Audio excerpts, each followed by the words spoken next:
Hello दोस्तों, स्वागत है आपका हमारे YouTube channel target exam only में। आज की क्लास में हम सी टेट में ईवीएस का प्रैक्टिस सेट नंबर 15 को करेंगे। इससे पहले मैंने आपको 14 प्रैक्टिस सेट करा दिए हैं। अगर आपने मेरी क्लास नहीं देखी है तो आप हमारे YouTube channel target exam only पर जाकर वहाँ सभी क्लासेस को देख सकते हैं। क्लासेस की मैंने प्लेलिस्ट बना दी है, आप सभी क्लासेस को देख सकते हैं। इस प्रैक्टिस सेट की खास बात यह है कि मैं इसमें आपको 2019 से 2024 तक के सभी प्रीवियस ईयर क्वेश्चंस को करा रही हूँ और यह आपकी क्लास 30 नंबर वाली क्लास है, जिसके माध्यम से आपके 30 नंबर पक्के हो जाएंगे। अब हम अपनी क्लास को शुरू करते हैं बिना देरी करते हुए। तो पहला क्वेश्चन क्या है? पहला क्वेश्चन है, निम्नलिखित में से उस समूह को चुनिए जो मिश्र धातुओं से बना है। किससे बना है? मिश्र धातुओं से बना है। तो ऑप्शन ए क्या है? ऑप्शन ए है पीतल, कांस्य और लिथियम। ऑप्शन बी है मैग्नीशियम, एल्यूमिनियम और इस्पात। ऑप्शन सी है इस्पात, टिन और पीतल। और ऑप्शन डी क्या है? इस्पात, पीतल और कांस्य। तो इस क्वेश्चन का करेक्ट आंसर क्या होगा? आंसर बताइए।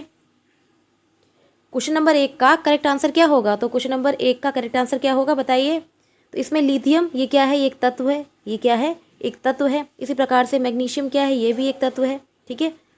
और इसमें ये क्या है?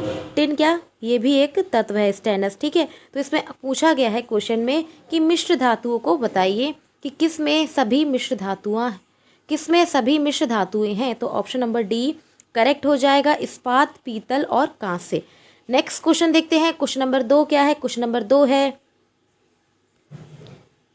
पृथ्वी के आयतन में निम्नलिखित होते हैं। पृथ्वी के आयतन में निम्नलिखित होते हैं तो क्या होते हैं? सही आंसर बताइए। ऑप्शन ए है 1% परपटी। ऑप्शन बी है 84% मेंटल। ऑप्शन सी क्या है? 15% क्रोड। निम्नलिखित में से सही विकल्प को चुनिए। तो इसमें कौन सा ऑप्शन करेक्ट होगा? क्वेश्चन नंबर 2 का करेक्ट आंसर क्या होगा? आंसर बताइए। तो क्वेश्चन नंबर 2 का करेक्ट आंसर क्या होगा कि पृथ्वी के आयतन में 1% परपटी होती है। ये भी सही है। ऑप्शन बी है 84% मेंटल होती है। बिल्कुल सही बात है। और इसमें 15% क्रोड होती है। क्या होती है? 15% क्रोड होती है। यानी कि तीनों ऑप्शन जो हैं वो करेक्ट हो जाएंगे। तो इस क्वेश्चन का करेक्ट आंसर क्या होगा? क्वेश्चन नंबर 2 का करेक्ट आंसर क्या होगा? तो option number D, A B C सही है। तो ऑप्शन डी करेक्ट हो जाएगा। अगला क्वेश्चन देखते हैं। क्वेश्चन नंबर 3 क्या है? क्वेश्चन नंबर 3 है, निम्नलिखित में से अभिकथन ए तथा कारण आर को ध्यानपूर्वक पढ़िए तथा सही विकल्प का चयन कीजिए। तो इसमें हमारा अभिकथन यानी कि कथन दे रखा है और क्या है? कारण दे रखा है। इसमें हमें बताना है कि कौन सा, क्या कथन का सही कारण दिया गया है, क्या कथन की सही व्याख्या की गई है। तो हमारा कथन क्या है? कथन दे रखा है कि अल बरूनी और इब्न बतूता जैसे यात्रियों ने भारत से विभिन्न देशों की यात्राएं की। किसने? अल बरूनी ने और इब्न बतूता जैसे यात्रियों ने भारत के विभिन्न देशों की यात्रा की। इसका कारण क्या है कि यात्रा से लोगों को परस्पर विचारों को जानने का अवसर प्रदान होता है। तो इस क्वेश्चन का करेक्ट आंसर क्या होगा? इस क्वेश्चन का करेक्ट आंसर क्या होगा? आंसर बताइए क्वेश्चन नंबर 3 का। तो ये कथन तो गलत हो जाएगा। इसका रीज़न क्या है? इसका कारण ये है कि जो अल बरूनी और इब्न बतूता है ने भारत के विभिन्न देशों से यात्रा की। तो ये गलत हो जाएगा। क्योंकि ये गलत क्यों हो जाएगा? क्योंकि जो अल बरूनी है इसने तो पूरी दुनिया की अल बरूनी ने तो पूरी दुनिया की क्या की? यात्रा की। जबकि जो इब्न बतूता है, इब्न बतूता ने सिर्फ और सिर्फ भारत की यात्रा की। किसकी? भारत की ही यात्रा की थी। लेकिन उन्होंने यात्रा भारत से शुरू नहीं की थी। जो इब्न बतूता है इन्होंने भारत से अपनी यात्रा को शुरू नहीं किया था। इसीलिए ऑप्शन जो है, ये कथन जो है इसका गलत हो जाएगा। जबकि इसका कारण जो है वो सही हो जाए कि इसका कारण सही हो जाएगा कि यात्राओं से लोगों को परस्पर विचारों को जानने का अवसर प्रदान मिलता है। ठीक है। तो इस क्वेश्चन का करेक्ट आंसर क्या होगा? इसका कथन गलत हो जाएगा और कारण सही हो जाएगा। तो कौन सा ऑप्शन सही होगा? तो सही ऑप्शन हो जाएगा ऑप्शन नंबर डी। गलत है, ए गलत है किंतु आर सही है। ए गलत है किंतु आर सही है। तो इस क्वेश्चन का करेक्ट आंसर क्या होगा? Option number D. Next question देखते हैं। क्वेश्चन नंबर 4 क्या है? क्वेश्चन नंबर 4 है, यहाँ भी अभिकथन दे रखा है और इसका कारण दे रखा है। तो अभिकथन क्या है कि ईवीएस की पाठ्य पुस्तकों में कहानियों और आख्यानों का उपयोग किया गया है। इसका कारण क्या है, मैंने आपको बताया है कि जब कथन और कारण दिए हों तो इसमें हम क्योंकि लगाकर इसको हम देख लेते हैं कि इसका कारण सही है या फिर नहीं। तो कैसे करेंगे कि ईवीएस की पाठ्य पुस्तकों में कहानियों और आख्यानों का उपयोग किया गया है क्योंकि इसका उद्देश्य है कि बच्चों को संवेदनशील बनाना, क्योंकि वह कहानी में पात्रों के साथ तदानुभूत रख सकता है। पाठ्य पुस्तकें बच्चों को हमारे समाज के भीतर मौजूद व्यापक मतभेदों के प्रति संवेदनशील बनाती हैं। तो इस क्वेश्चन का करेक्ट आंसर क्या होगा कि ईवीएस में कहानियों और आख्यानों का उपयोग किया गया, ये तो कथन सही हो जाएगा। और इसका कारण क्या है कि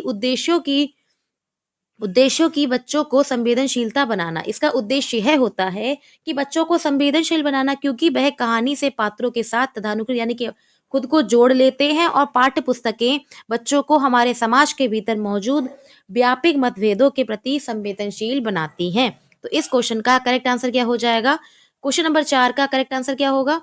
तो क्वेश्चन नंबर 4 का करेक्ट आंसर हो जाएगा कथन ए सही और उसका कारण भी सही है। क्या होगा इसका करेक्ट आंसर? क्या होगा? तो इसका करेक्ट आंसर हो जाएगा कि अभिकथन और कारण दोनों सही है और कारण अभिकथन की सही व्याख्या करता है। तो ऑप्शन ए करेक्ट हो जाएगा। अगला क्वेश्चन देखते हैं। क्वेश्चन नंबर 5 क्या है? क्वेश्चन नंबर 5 है क्वेश्चन नंबर 5 है, एक ईवीएस शिक्षिका अपने विद्यार्थियों से कल्पना करने और उत्तर देने के लिए कहती है, क्या होता है अगर पृथ्वी से सभी पक्षियों को एक साथ मार दिया जाए? तो ऐसे प्रश्न क्या कहलाते हैं? आंसर बताइए। कि एक ईवीएस शिक्षिका अपने विद्यार्थियों से कल्पना करने को कहती है कि इमेजिन करो और उत्तर दो कि अगर इस पृथ्वी से सभी पक्षियों को मार दिया जाए तो क्या होगा? तो ऐसे प्रश्न किस प्रकार के प्रश्न कहलाते हैं? ऑप्शन ए क्या है? ऑप्शन ए है अभिसारी प्रश्न, ऑप्शन बी है काल्पनिक प्रश्न, ऑप्शन सी है अपसारी प्रश्न और ऑप्शन डी क्या है? दार्शनिक प्रश्न। तो इस क्वेश्चन का करेक्ट आंसर क्या होगा? क्वेश्चन नंबर 5 का करेक्ट आंसर बताइए।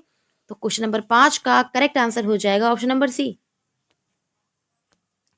क्या होगा? ऑप्शन नंबर सी करेक्ट हो जाएगा, अपसारी प्रश्न। क्या होगा? अपसारी प्रश्न। नेक्स्ट क्वेश्चन देखते हैं। क्वेश्चन नंबर 6 क्या है? क्वेश्चन नंबर 6 है, एनसीईआरटी की 5वीं कक्षा की पाठ्य पुस्तकों में झारखंड में रहने वाले सूरमणि कौन थे? झारखंड में रहने वाले सूरमणि की एक वास्तविक कहानी है। यह अध्याय आदिवासी जीवन और सूरमणि की भूमिका को दर्शाता है। छात्रों के लिए प्रासंगिक अध्याय द्वारा संबोधित सबसे महत्वपूर्ण पहलू का चयन करें। तो इस क्वेश्चन का करेक्ट आंसर क्या होगा? ऑप्शन ए है जनजाति समुदाय के बारे में लोकप्रिय धारणाएं और पूर्वग्रह। ऑप्शन बी क्या है कि ऑप्शन बी क्या है? ऑप्शन बी है वनवासियों यानी कि समुदाय और उनके पास रहने वाले जंगलों के बीच घनिष्ठ संबंध। ये भी सही हो जाएगा। ठीक है, घनिष्ठ संबंध। ऑप्शन सी है लड़कियों की शिक्षा कैसे उनके जीवन को बदलती है।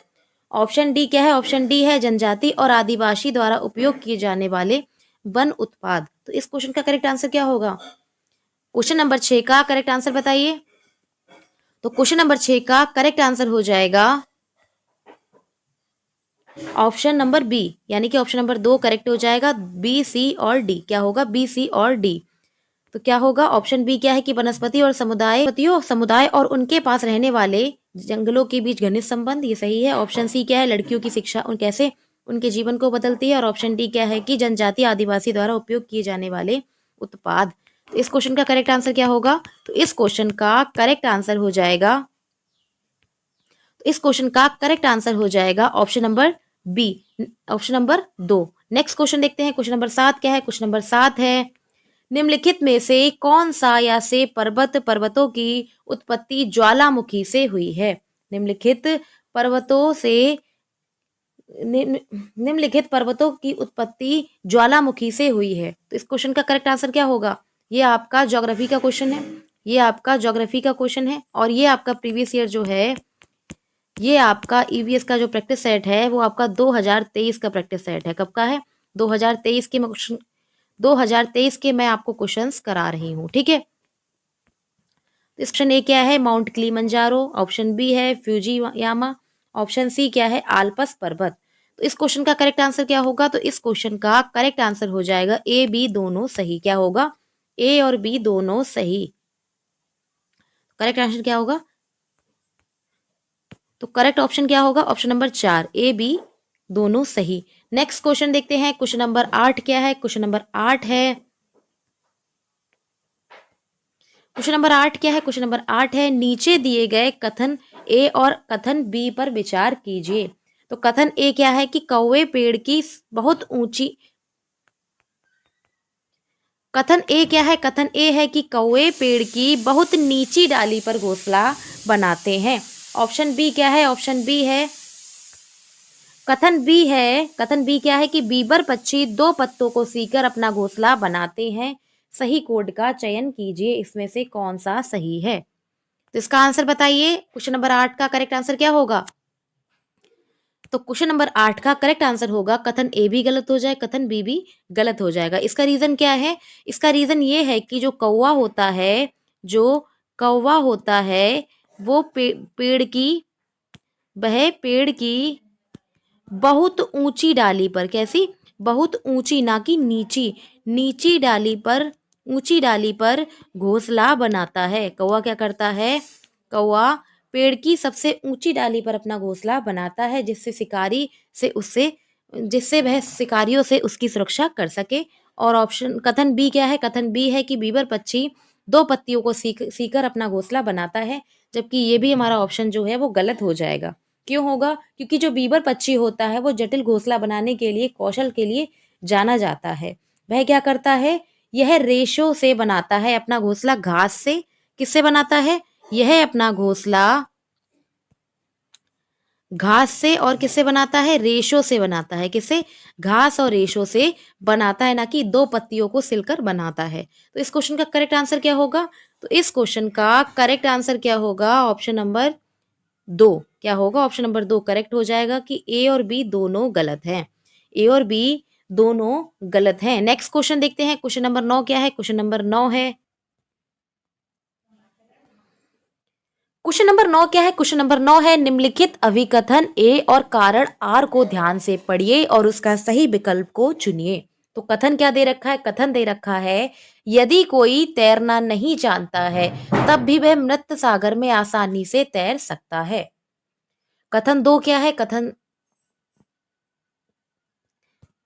इसका कारण क्या है, कारण क्या है, कारण आर है कि मृत सागर के 1 लीटर जल में 300 ग्राम लवण पाया जाता है, जो इसे सर्वाधिक लवण सांद्रित सागर बनाता है। तो इस क्वेश्चन का करेक्ट आंसर क्या होगा, क्वेश्चन नंबर 9 का करेक्ट आंसर बताइए कि जो मृत सागर है उसमें व्यक्ति तैरता रहता है। क्यों तैरता रहता है, क्योंकि इसमें जो नमक है, नमक यानी कि लवण, NaCl की जो मात्रा है, किसकी, NaCl की मात्रा जो है वो बहुत ज्यादा सर्वाधिक होती है। जैसे कि इसका कारण दिया है कि मृत सागर के 1 लीटर में 300 ग्राम लवण यानी कि NaCl पाया जाता है, जो इसे सर्वाधिक लवण सांद्रित सागर बनाता है। तो इसका कथन भी सही हो जाएगा और इसका कारण भी सही हो जाएगा। तो इस क्वेश्चन का करेक्ट आंसर क्या होगा, तो इस क्वेश्चन का करेक्ट आंसर हो जाएगा, दोनों ए और आर सही हैं तथा आर ए की सही व्याख्या करता है। तो ऑप्शन नंबर ए करेक्ट हो जाएगा, ऑप्शन नंबर 1 करेक्ट हो जाएगा। अगला क्वेश्चन देखते हैं, क्वेश्चन नंबर 10 क्या है, क्वेश्चन नंबर 10 है, समर अपने विद्यार्थियों से, अपने परिवार के सदस्यों से परामर्श करके विभिन्न तरीकों जैसे भाप से पकाना, भूनना, उबालना, तलना आदि से पकाए गए विभिन्न खाद्य पदार्थों के नाम जानने को कहता है। इस गतिविधि का सबसे उपयुक्त कारण क्या हो सकता है। तो क्वेश्चन नंबर 10 का करेक्ट आंसर बताइए क्या होगा। ऑप्शन ए है प्रयोग को प्रोत्साहित करना, ऑप्शन बी है सामाजिक अंतःक्रिया में सुधार करना, ऑप्शन सी है बच्चों को समूह में कार्य करने के लिए अवसर प्रदान करना, और ऑप्शन डी क्या है कि गृह कार्य को प्रोत्साहन करना। तो इस क्वेश्चन का करेक्ट आंसर क्या होगा, आंसर बताइए क्वेश्चन नंबर 10 का।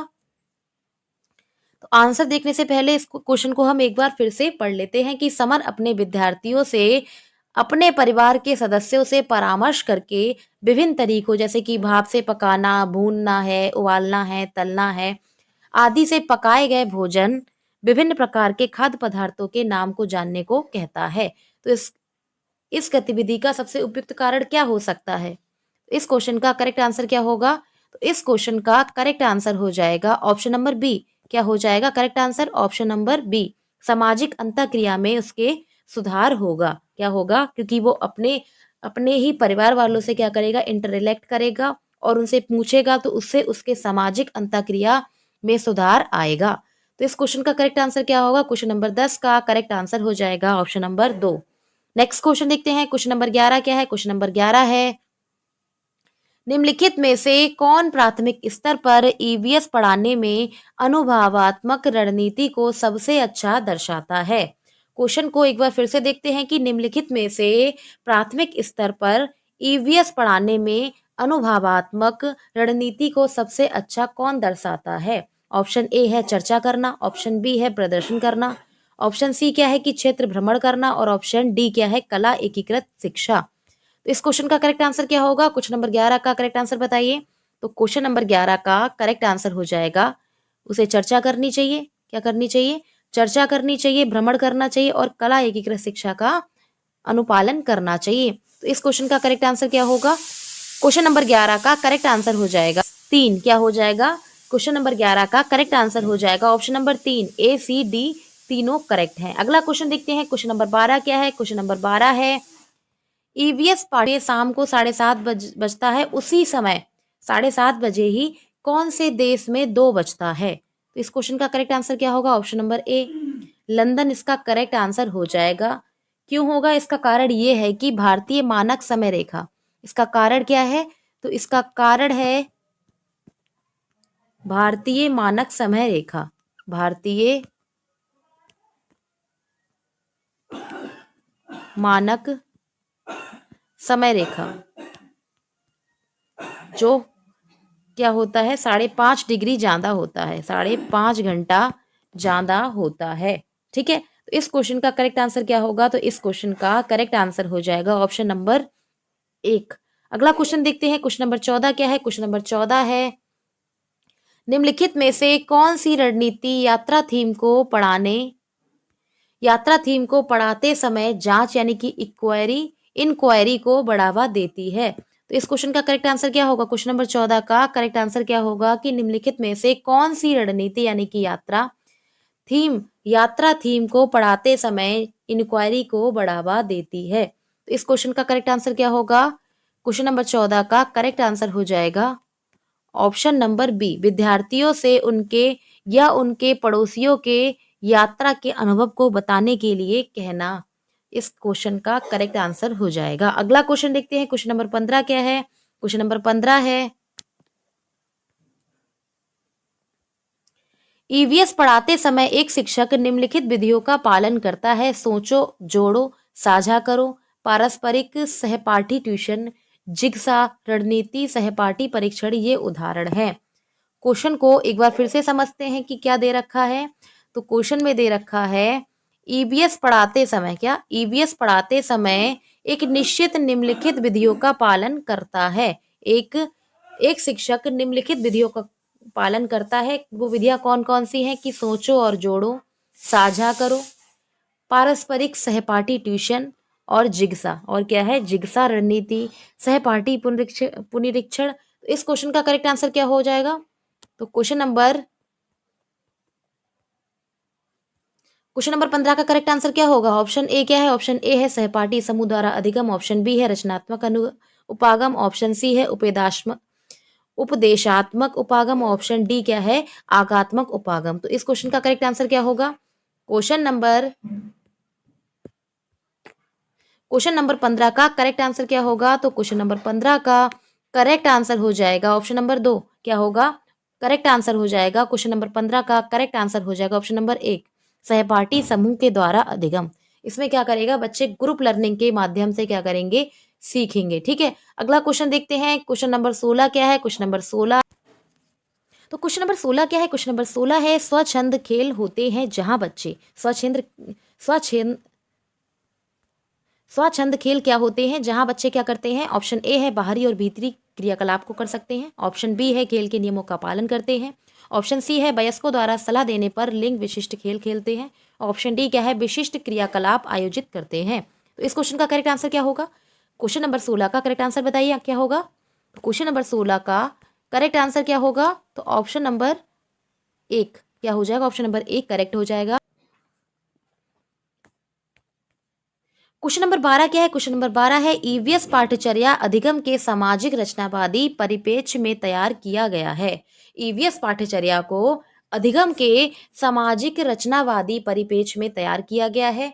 कथन दूसरा क्या है? कथन दूसरा है कि बच्चों के गहन अध्ययन के साथ बच्चों के अधिगम के बारे में पियाजे के विचार सामाजिक संरचनावादी परिप्रेक्ष्य का प्रतिनिधित्व करते हैं। तो इस क्वेश्चन का करेक्ट आंसर क्या होगा? क्वेश्चन नंबर 12 का करेक्ट आंसर बताइए। तो क्वेश्चन नंबर 12 का करेक्ट आंसर हो जाएगा कथन ए तो सही है, कथन बी गलत है। तो इसका करेक्ट आंसर क्या होगा? इसका करेक्ट आंसर हो जाएगा ऑप्शन नंबर 3। कथन एक सही है परंतु कथन दूसरा सही नहीं है। तो इस क्वेश्चन का करेक्ट आंसर क्या हो जाएगा? Option number C. Next question देखते हैं। क्वेश्चन नंबर 13 क्या है? क्वेश्चन नंबर 13 है भारत में क्वेश्चन नंबर 13 क्या है? क्वेश्चन नंबर 13 है भारत में शाम के 7:30 बजे उसी दिन दोपहर के 2 बजे कहाँ बजेगा?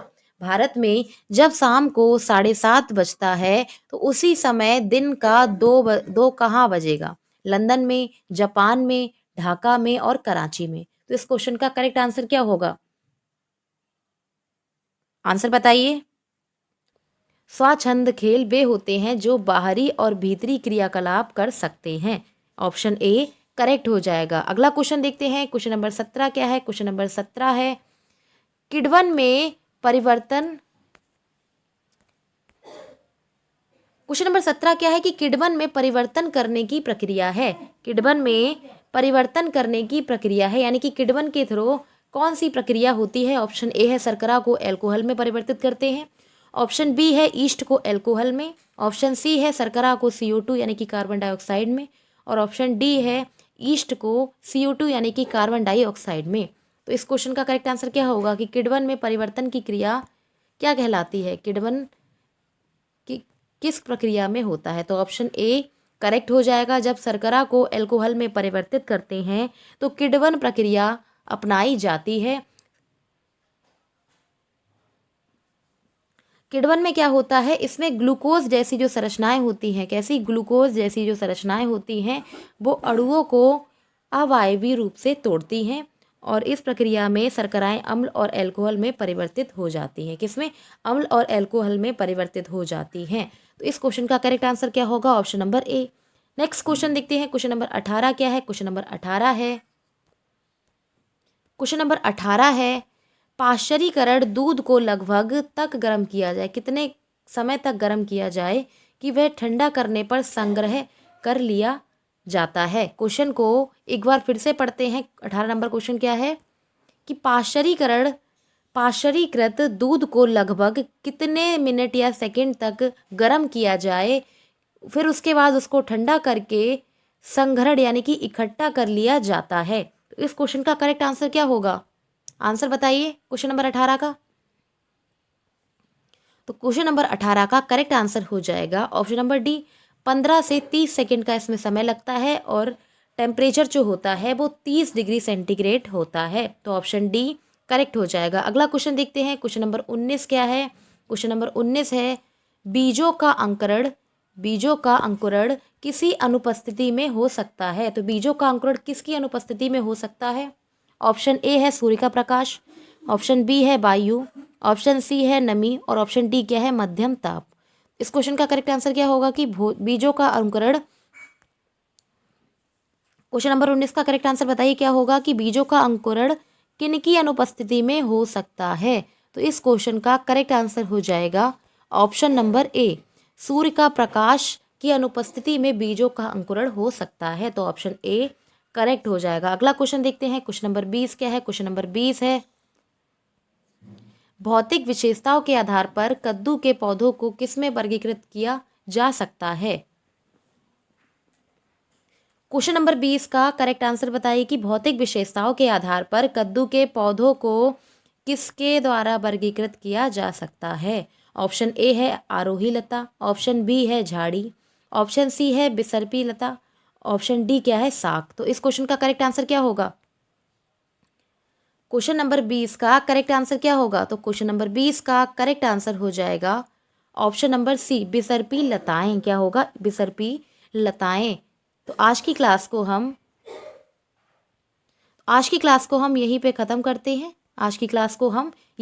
करते हैं। यह है हमारा सी टेट का सी टेट में ईवीएस का प्रैक्टिस सेट नंबर क्या है। तो कितना है प्रैक्टिस सेट नंबर है हमारा 15। इससे पहले मैंने आपको 14 प्रैक्टिस सेट करा दिए हैं। अगर आपने मेरी क्लास नहीं देखी है तो आप हमारे YouTube channel target exam only पर जाकर वहाँ मैंने C TET EVS free classes की 2026 की प्लेलिस्ट बना दी है। आप उसके माध्यम से सभी क्लासेस को देख सकते हैं। और इन सभी क्लासेस में आपके प्रीवियस ईयर क्वेश्चन करा रही हूँ 2019 से 2024, जबकि मैंने 2019 के 2016 से ही क्वेश्चन लिए हैं, 2016 से ही आपके लिए क्वेश्चन लिए हैं। तो आप इस क्लास में ज़्यादा से ज़्यादा बच्चों को जोड़िए और क्लास अच्छी लगे तो लाइक शेयर सब्सक्राइब करें। Thank you.